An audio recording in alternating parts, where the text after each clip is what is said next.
Hi friends, ಇವತ್ತು ನಾನು ಸಿಂಪಲ್ಲಾಗಿ ಮನೆಯಲ್ಲೇ ಬ್ಯಾಚುಲರ್ ಹುಡುಗರು ಮಾಡಿಕೊಡುವಂಥ ಟಿಫನ್ ಅವಲಕ್ಕಿ ಅಥವಾ ಪೋಹವನ್ನು ಹೇಳಿಕೊಡ್ತಾ ಇದ್ದೇನೆ.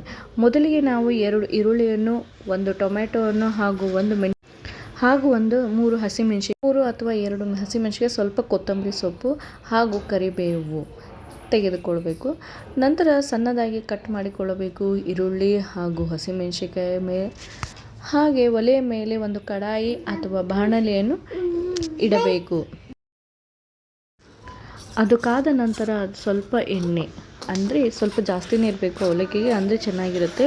ಸ್ವಲ್ಪ ಎಣ್ಣೆಯನ್ನು ಹಾಕಬೇಕು. ಅದು ಕಾದ ನಂತರ ಸ್ವಲ್ಪ ಸಾಸಿವೆಯನ್ನು, ಸ್ವಲ್ಪ ಜೀರಿಗೆಯನ್ನು ಹಾಕಬೇಕು, ಎಣ್ಣೆಯಲ್ಲಿ ಹಾಕಬೇಕು. ಅದು ಸ್ವಲ್ಪ ಚಟ್ಪಟ್ ಅಂತ ಸೌಂಡ್ ಬರಬೇಕು. ಆಮೇಲೆ ಕರಿಬೇವು, ಆಮೇಲೆ ನಮ್ಮಲ್ಲಿ ಇರುವಂತಹ ಏನದು ಹುರಿದಿರುವಂಥ ಶೇಂಗಾ ಇದೆ, ಶೇಂಗಾ ಕಾಳನ್ನು ಎಣ್ಣೆಯಲ್ಲಿ ಬಿಡ್ತಾ ಇದ್ದೀನಿ. ಹಾಕಿ ಚೆನ್ನಾಗಿ ಫ್ರೈ ಮಾಡಿಕೊಳ್ಳಬೇಕು ಸ್ವಲ್ಪ. ಆಮೇಲೆ ಸಣ್ಣಗೆ ಕಟ್ ಮಾಡಿರುವಂಥ ಉಳ್ಳಾಗಡ್ಡಿ ಹಾಗೂ ಸಣ್ಣಗೆ ಕಟ್ ಮಾಡಿರುವಂತಹ ಟೊಮ್ಯಾಟೊವನ್ನು, ಉಳ್ಳಾಗಡ್ಡಿ ಕಂದು ಬಣ್ಣವರೆಗೂ ಫ್ರೈ ಮಾಡಿ ನಂತರ ಕಟ್ ಮಾಡಿರುವಂಥ ಟೊಮ್ಯಾಟೊವನ್ನು ಹಾಕಿ ಚೆನ್ನಾಗಿ ಫ್ರೈ ಮಾಡಬೇಕು. ಹಾಕಿ ಹುರಿಯಬೇಕು. ನಂತರ ಸ್ವಲ್ಪ ಉಪ್ಪು, ರುಚಿಗೆ ತಕ್ಕಷ್ಟು ಉಪ್ಪನ್ನು ಹಾಕಬೇಕು. ಇದಾದ ನಂತರ ಸ್ವಲ್ಪ ಸಕ್ಕರೆ, ಸ್ವಲ್ಪ ಅರಿಶಿಣ, 1 ಚಿಟಿಕೆ ಸ್ಪೂನ್ ಆಗುವಷ್ಟು ಅರಿಶಿಣದ ಪುಡಿಯನ್ನು ಹಾಕಬೇಕು. ಸಕ್ಕರೆ ಕೂಡ ಹಾಕಬೇಕು.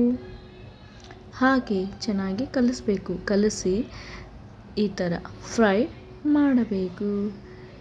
ಮತ್ತು ಕಟ್ ಮಾಡಿರುವಂಥ ಸಣ್ಣದಾಗಿ ಕೊತ್ತಂಬರಿ ಸೊಪ್ಪನ್ನು ಹಾಕಿ ಕಲಿಸಬೇಕು. ಈ ಥರ ಕಲಿಸಿ 5 ನಿಮಿಷ ಹಾಗೆ ಅವಲಕ್ಕಿಯನ್ನು ತೆಗೆದುಕೊಂಡು ಅದನ್ನು ಹಸು ಮಾಡಿ ನಂತರ ಇದಕ್ಕೆ ನೀರನ್ನು ಹಾಕಿ ನೆನೆಯಲು 2 ಟೈಮ್ ತೊಳೆದು ನೆನೆಯಲು ಬಿಡಬೇಕು. ಅಂದರೆ ಇದು ದಪ್ಪ ಅವಲಕ್ಕಿ. ನೆನೆಸಿದ ನಂತರ ಫ್ರೈ ಮಾಡಿದಂಥ ಬಾಜಿಗೆ ಅವಲಕ್ಕಿಯನ್ನು ಹಾಕಿ ಕಲಸಬೇಕು. ಕಲಿಸಿದ ನಂತರ ಈ ಥರ ಅವಲಕ್ಕಿ ರೆಡಿ ಆಗುತ್ತೆ. ಬ್ಯಾಚುಲರ್ ಹುಡುಗರು ಸಖತ್ತಾಗಿ ಮನೆಯಲ್ಲೇ ಟಿಫನ್ಸ್ ಮಾಡ್ಕೋಬೋದು. ಈ ಥರ ನಮ್ಮ ಚಾನಲ್ ಸಬ್ಸ್ಕ್ರೈಬ್ ಮಾಡಿ, ಪ್ಲೀಸ್ ಲೈಕ್ ಮಾಡಿ, ಶೇರ್ ಮಾಡಿ.